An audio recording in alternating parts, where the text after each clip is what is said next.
सही कहा आपने। आपके कोई पॉलिटिकल पर्सनल बकेट लिस्ट होती है सबकी, कुछ जो हो गया, जो सबसे आपके दिल के करीब था, कोई एक चीज ऐसे बताइए कि वो हो गया तो वो मेरी अचीवमेंट मुझे महसूस होती है, ऐसा और होता बच है, क्या गया? मेरा काम का जो स्टाइल है ना, वो एक बड़ा ही इंटीग्रेटेड होता है, कॉम्प्रिहेंसिव होता है, टुकड़ों में नहीं होता है जी।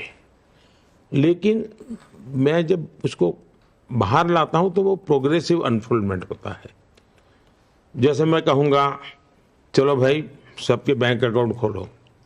मुझे याद है मैं 2014 में नया नया आया और जनधन अकाउंट का मैंने शुरू किया, तो हमारे अरुण जेटली बड़े परेशान हो गए, क्योंकि मैं हर तीसरे दिन मॉनिटरिंग करने लगा कि भाई कितनी बैंकों ने किया, बैंक वाले झुग्गी झोपड़ी में जाते हैं कि नहीं जाते, बैंक वाले रेडी पटरी वालों के पास जाते हैं। अरुण जी ने कहा ये तो आपने क्या ऑर्डर कर दिया है, वो हो जाए। मैंने कहा नहीं जी, मुझे ये 100 दिन में काम पूरा करना है। लेकिन तब दुनिया को लग रहा था ये तो जनधन अकाउंट खोल रहा है। अच्छा, बैंक वाले मेरे से झगड़ा कर रहे थे, साहब स्टेशनरी का पैसा तो मिले। मैंने कहा कुछ नहीं मिलेगा, जीरो अमाउंट से अकाउंट खुलेगा। तब आश्चर्य होता था लोगों को, लेकिन वही जनधन अकाउंट कोरोना के समय कितनी बड़ी ताकत बन गया। वही जनधन अकाउंट फिर मैंने उसको आधार से जोड़ा, फिर मैं उसको मोबाइल से जोड़ा, फिर मैंने उसको डायरेक्ट बेनिफिट ट्रांसफर से जोड़ा। 36 लाख करोड़ रुपया डायरेक्ट बेनिफिट ट्रांसफर हो रहा है। फिर मनरेगा से जोड़ा। यानी मैं जब बैंक के खाता, दुनिया को तो लगा दुनिया का सबसे बड़ा फाइनेंशियल इंक्लूजन, उनकी गाड़ी वहीं अटक जाती है, मोदी की तो वहीं से शुरू होती है।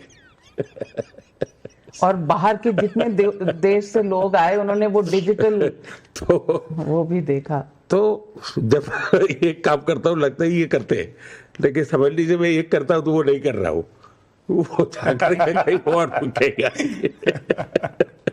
पर कुछ कभी पर्सनल मैं सिंपल बताता हूँ जी कैसे होता है। मैं गुजरात गया मुख्यमंत्री के नाते, और मेरी पहली सचिवों के साथ मीटिंग थी। तो उस समय हमारे शिक्षा सचिव मिस्टर माकड़ करके थे। तो माकड़ ने कहा गर्ल चाइल्ड एजुकेशन में देश में हम 20 नंबर पे हैं। तो मैं चौंक गया, गुजरात जैसा राज्य गर्ल चाइल्ड एजुकेशन में 20 नंबर पे। मेरे मन में चिपक गया वो पहली मीटिंग का वो। फिर हर वर्ष जून महीने में 44 डिग्री टेम्परेचर होता है गुजरात में, 13, 14, 15 जून 3 दिन मैं गांव में रहता था। उस गांव में जाता था जहां मिनिमम गर्ल चाइल्ड एजुकेशन है, और मैं 3 दिन में 5 गांव करता था। उन 5 गांवों में घर घर जाना, और मैं कहता मेरा शब्द मैं भिक्षा मांगने आया हूं, और मैं भिक्षा में आपसे वचन मांगता हूं कि मुझे वचन दीजिए कि मैं मेरी बेटी को पढ़ाऊंगा। तो मैं भिक्षुक के रूप में काम करता था, और मुख्यमंत्री के नाते 3 दिन भिक्षा मांगनी है ना मांगनी, ये मेरा नियम था। और बच्चियों को मैं स्कूल ले जाता था। लोगों को लगा चलो मोदी जी बच्चों, लेकिन मैंने उस काम के लिए 1.5 लाख नए टीचर भर्ती किए। उस काम के लिए मैंने 2.5 लाख नए स्कूल के कमरे बनाए। इस काम के लिए मैंने हर स्कूल को इलेक्ट्रिफिकेशन किया। उस काम के लिए मैंने हर स्कूल के अंदर कंप्यूटर की व्यवस्था करना शुरू किया। फिर मैंने गुणोत्सव शुरू किया, उसमें मैं फिर 3 दिन दिवाली के बाद देता था, जिसमें क्वालिटी ऑफ एजुकेशन में, यानी पहले तो लगा कि यार मोदी गर्मी में ले जा रहा है, घुमा रहा है लेकिन बात यहाँ तक पहुंचा दी। तो मेरा काम करने का तरीका ये है कि मैं चीज को कहीं शुरू करता हूं तो मतलब समझ लीजिए कि मैंने बहुत लंबा सोच करके आया हूं। जब मैंने योगा की बात कही तब लोगों को लगा जैसे हर दिन मनाने की बात आती वैसे आएगा। मेरे लिए वैसा नहीं था जी। दुनिया में एक विमेन डे के सिवाय कोई भी ऐसा डे नहीं है जैसे योगा डे है। विमेन डे पकड़ गया है क्योंकि वो विमेन ने उसको ओनरशिप लिया है, यूएन का ओनरशिप प्लेटफॉर्म है।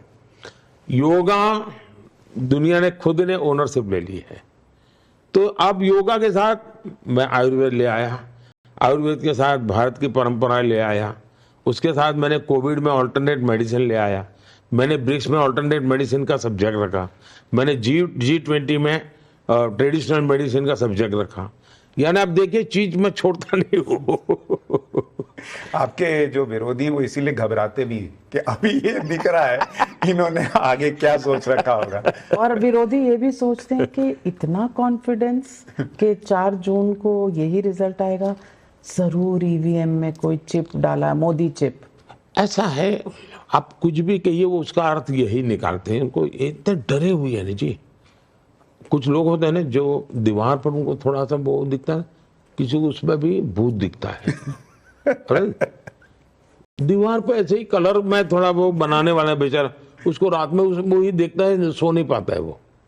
ऐसे लोग होते हैं, उनका क्या करोगे? इनका मनोवैज्ञानिक, अब मुझे नए कोर्सेज इंट्रोड्यूस करने पड़ेंगे मनोविज्ञान के लिए, ऐसे लोगों के लिए। प्रधानमंत्री जी, आपका बहुत व्यस्त कार्यक्रम है, लेकिन आज आपने बहुत बहुत धन्यवाद। पाठशाला में बहुत सारे अध्याय देश के खोल दिए और न्यूज़ार का भी एजेंडा सेट कर दिया, क्लास भी लगा दी। मुझे उम्मीद है आपको पाठशाला अटेंड करके इतने दिन बाद अच्छा लगा होगा। नहीं, मैं ऐसा है, आपका न्यूज अवर हो, आपका पाठशाला हो, उसने एक अलग लेवल है, मैं मानता हूँ। ये ठीक है कि न्यूज अवर में तू मैं वाले लोग भी आते हैं, पाठशाला में अलग से आपने उसको डेवलप किया है। लेकिन एक, क्योंकि आपको भी तो वैरायटी लेके आना पड़ता है जी, वरना तो एक गाड़ी चलती नहीं है। बिल्कुल, लेकिन आपने भावुक होकर भी और देश को आगे ले जाने के लिए जो हमें रास्ते, तो मेरा पर्सनल एक है, दुनिया मेरी क्या करेंगे। लेकिन आपने हमें इतना समय दिया और इतनी बेबाक तरीके से आपने हमसे मुझे जी सवालों से कभी कोई प्रॉब्लम नहीं होता है, लेकिन मैं देख रहा हूँ आप लोग बहुत प्रेशर में रहते हैं मीडिया में। ये एक इकोसिस्टम ने इतना प्रेशर बना दिया है कि आपको भी उनके दबाव में, उनकी भाषा में सवाल पूछने पड़ते हैं, और उसके कारण देश के लिए जो जरूरी सवाल होते हैं वो आपके भी छूट जाते हैं। ये इकोसिस्टम ने इतना दबाव पैदा कर दिया है कि आपको भी उसी लाइन पे जीना पड़ता है, और आपको भी लगता है यार कहीं आउटडेटेड हो जाएंगे। तो मैं तो चिंतित हूँ कि देश के मीडिया को भी न्यूट्रल रहना कितना मुश्किल हो जाएगा, और या तो उनकी भाषा बोलो या तो घर चले जाओ, वरना गाली की सुनो। ये हाल करके रख दिया है जी आपके पूरे क्षेत्र में। और दूसरा, देश में पहले पत्रकारिता थी, अखबार आता था वो मानता है पत्रकार है ना, उसकी एक वैल्यू थी। आज सोशल मीडिया से सभी पत्रकार, उसको वो जानता है कि ये वो व्यक्ति लिख रहा है, मतलब फिर उसको लेख नहीं दिखता है, उसका ट्विटर याद रहता है, जब उसकी तो ये सोचे तो ये लिखेगा ही। तो वैल्यू खत्म हो गई, वैल्यू खत्म हो गई जी। लेकिन हम कोशिश कर रहे हैं कि वैल्यू सिस्टम रहे, क्योंकि 30 साल पत्रकारिता में हर फेज देखा है। फिर भी मैं बताता हूँ, आप दबाव में जी रहे हैं जी, आप भी दबाव में जी रहे हैं, उसमें आपका कोई दोष नहीं है। आपको भी यहाँ आने से आए रहता होगा, पक्का रहता होगा कि यार मोदी को 2 सवाल तो टेढ़े पूछने ही पूछने हैं, वरना ये मत क्योंकि आपको चिंता है कि बाद में फिर कोई ये आलोचना न करे, क्योंकि उनको मालूम है उनको इसके कंटेंट पे इंटरेस्ट नहीं है।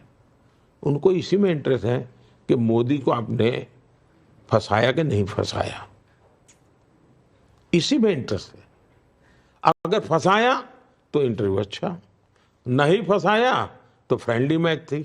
लेकिन वो गीता का ज्ञान है ना, कर्म किए जब फल की इच्छा मत करे इंसान। प्रधानमंत्री जी बहुत धन्यवाद, आपने समय दिया और सवालों, कामनाएं भी जो इलेक्शन। Thank you. 4 जून के बाद मिलेंगे।